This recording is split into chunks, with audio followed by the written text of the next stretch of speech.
Non stop గా 40-45 డిగ్రీలతోని పాలలు పగబట్టినట్టు పైసలు ఎగ్గొట్టిన కోపం ఉన్నట్టే సూరి మామ బ్రో సుర్రం అంటున్నాడు. ఎండలకు ఏసీలున్నా గానీ ఎటమటం అవుతుంది పానము. కూలర్ల కాడున్నా కుతుడుకుతున్నది. ఇక రోడ్ల మీద దందాలు చేసేటోళ్ళకి బయట తిరిగేటోళ్ళకి వచ్చిన బాధలైతే చెప్తే ఓడిచేటి కావు. అందులో మళ్ళా బస్సులు లారీలు ట్రక్కులు నడిపేటోళ్ళకైతే పట్ట బయటిలో సుక్కలు కానొస్తుండే. దాంతో లారీ డ్రైవర్ అన్న చూడు ఏం చేస్తున్నాడో. డ్రైవింగ్ సీట్ పక్క పోయింటే నీళ్ళ బకెట్ పెట్టుకొని ఓ చేతితోని జగ్గుకెళ్ళి నీళ్లు పోసుకుంటా ఇంకో చేతితోని స్టీరింగ్ తిప్పుకుంటా మనలో కూడా ఆపేది అన్నట్టు పోయేది పోతున్నాడు ఇక హైవే పోయింటి.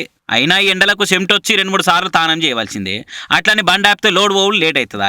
బండి పక్కకు పెట్టి చెట్టు నీడ వండుకుందామనంటే ఈ దంచి కొడుతున్న ఎండలకు తెల్లార్లు రెస్ట్ తీసుకోవాల్సిందే. ఇక అందుకే ఇట్లా లారీ నడుపుకుంటేనే నీళ్లు గుమ్మరించుకుంటేనే నిమ్మలం అవుతున్నాడు ఈయన.